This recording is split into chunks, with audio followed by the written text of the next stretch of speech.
Hello and welcome back to my channel. তোমরা আগের পার্টেই দেখেছো যে আমরা এসে গেছিলাম, হোটেলে পৌঁছে গেছিলাম। ঠিক 1 ঘন্টা থেকে 1.5 ঘন্টার মধ্যে আমরা 4 জন মিলে রেডি হয়ে বেরিয়ে পড়েছিলাম। আমি আর রনি রেডি হয়ে চলে এসেছিলাম বাবা মার রুমে। তো সেখানেই আরেকটু টাচ আপ দিয়ে আমরা বেরিয়ে পড়েছিলাম। আমরা যেহেতু খুব সকাল সকাল পৌঁছে গেছিলাম, সেই জন্য আমাদের ব্রেকফাস্টটাও আমরা আমাদের যে হোটেলে ছিলাম সেখানে সেরে তারপরে বেরিয়েছিলাম। আর আমি তোমাদের আগের পার্টে দেখিয়েছিলাম যে ভোরবেলা আমরা এসে পৌঁছেছি, আর এটা সকালের ভিডিওটা আমি নিয়েছিলাম, যেটা ছিল মানে সূর্য ওঠার পরে হোটেলটা আমাদের কেমন দেখতে লাগছিল। এত গ্রিনারি ছিল না, ব্যাপারটা খুব ভালো লাগছিল দেখতে। তো এখানে সব সকাল সকাল ক্লিয়ার হচ্ছিল আর কি, হোটেলে সমস্ত কাজকর্ম করছিল। আর আমরা আগেই বললাম যে হোটেলে আমরা ব্রেকফাস্টটা করে নিয়েছিলাম। ব্রেকফাস্টটা এখানে বাফেট ছিল, যে যেমন খুশি নিয়ে নাও আর খেয়ে নাও। আর যেহেতু আমি ভিডিও বানাচ্ছিলাম তাই রনি সবাইকে আমাদের সার্ভ করে দিচ্ছিল। আর এখানে খাবারগুলো না এত টেস্টি, মানে সুপার ছিল খাবার। কি নিয়েছিস দেখি ভেতরে?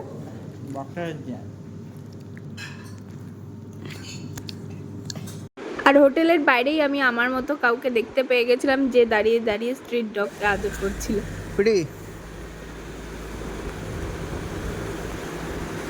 মা উঠে পড়েছে, বাবাও রেডি, সাথী তো আরো বেশ অনেকক্ষণ ধরে রেডি।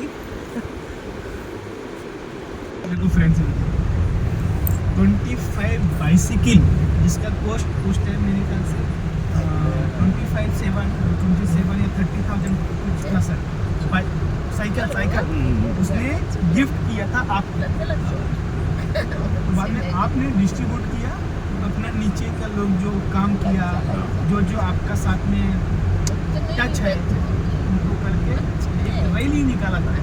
तब मुझे परफेक्ट याद है उसने इतना साइकिल आपको गिफ्ट। সিরিয়াসলি এরকম ড্রাইভার তোমরা যদি পেয়ে যাও না, মেনে নাও কি তোমরা গাইডও পেয়ে গেছো। কোথাও বেড়াতে গিয়ে এরকম ড্রাইভার পাওয়া খুব ভাগ্যের ব্যাপার। আর মানুষ হিসাবেও না এই রফিক ভাইয়া খুব ভালো ছিলেন, প্রচণ্ড গাইড করেছিল আমাদের কোথায় যেতে হবে, কোথায় গেলে কখন কোথায় গেলে ভালো ভিউ থাকবে, খুবই গাইড করেছিল। তো আমরা সকালে হোটেলে ব্রেকফাস্ট সেরে, বাফেট ছিল ওখানে, ব্রেকফাস্ট সেরে আমরা বেরিয়ে এসেছিলাম। এখানে এসে গেছিলাম ডলফিন পয়েন্ট, ওনারই সাজেস্ট করা জায়গাগুলো ছিল। তো আমরা এখানে এসেছিলাম ডলফিন পয়েন্ট। ডলফিন পয়েন্ট দেখার আগে বলেছিল আরও 4টে পয়েন্ট দেখাবে আমাদের, সেটার জন্যই আমরা বোটে উঠে পড়েছিলাম। আর এটা পুরোটাই ছিল সমুদ্রের ওপর, আমরা যাব সমুদ্রের ওপর দিয়ে আর কি। তো যাই হোক, যখন বোটটা ছাড়লো আমি তো ভীষণ এক্সাইটেড ছিলাম, আস্তে আস্তে চলছিল। আর রনির কথা বা রনির ভিডিও আমি তোমাদেরকে পরে দেখাচ্ছি। আর জাস্ট জলের স্রোতটা দেখো, যত আমরা গভীরে গেছি তত এটা বেড়েছে স্বাভাবিকভাবেই। তবে আমি তোমাদেরকে একটা কথা সাজেস্ট করব, গোয়ায় আসলে এই রাইডটা তোমরা করো, মানে ভীষণ ভালো লাগবে তোমাদের। অবভিয়াসলি আমার পার্সোনালি খুব ভালো লেগেছে, তাই জন্যই তোমাদেরকে জানালাম। এই রাইডটা মানে আমার কাছে বেস্ট ছিল। আগের বারও এসেছিলাম কিন্তু এই রাইডটায় আমি যাইনি, তাই জন্য এটা আমার কাছে বেশি ভালো লেগেছে। আরগুলো মোটামুটি আমার ঘোরা ছিল। তো যাই হোক, যতবারই আসি না কেন গোয়া প্রত্যেকবারের জন্য নতুন। राइट साइड ये बंगला जीवी पैलेस, जीवी मिलियनर पैलेस। ये बंगला बहुत पुरानी है और ये बंगला पूरा अंडरग्राउंड है और इसमें हसीना मान जाएगी मूवी शूटिंग हुई है और ये बंगला पूरा प्राइवेट प्रॉपर्टी है। इसका ओनर पिकी रेड्डी हैदराबाद की है, जीवी millionaire palace. And white colour ये नीचे का जेल है और ऊपर का बाउंड्री अगवाड़ा फोर्ट, फिर वाइट कलर लाइट हाउस। ये जेल ऑफ फोर्ट बहुत पुरानी है, ये पूरा ब्रिटिश टाइम का जेल ऑफ फोर्ट है।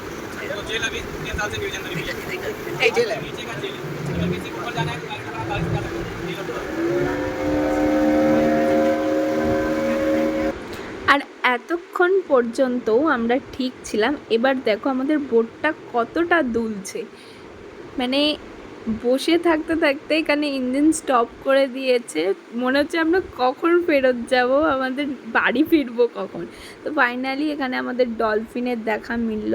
ওরা নিজেদের মতো কাজে খেলাতে ব্যস্ত ছিল, আমরা ওদের দেখার জন্য এখানে এসে গেছি।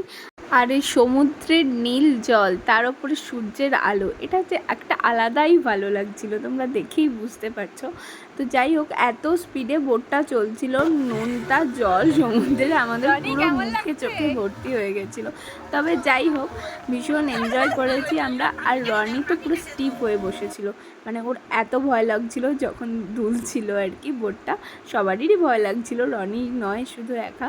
তো আমরা আবার ওখান থেকে ব্যাক করলাম, আমরা যেখান থেকে স্টার্ট করেছি ওই পয়েন্টে আমরা আবার এসে থামলাম। আমি দেখাবার চেষ্টা করছিলাম এক একটা বোটে কতগুলো করে সিট থাকে, প্লাস লাইফ জ্যাকেট থাকে। কোনো ভয়ের কারণ নেই এখানে, যারা চালাচ্ছে তারা রোজ যাচ্ছে। বাকি ভিডিও নিয়ে আমি আসছি নেক্সট পার্টে, দেখা হচ্ছে, চলো টাটা।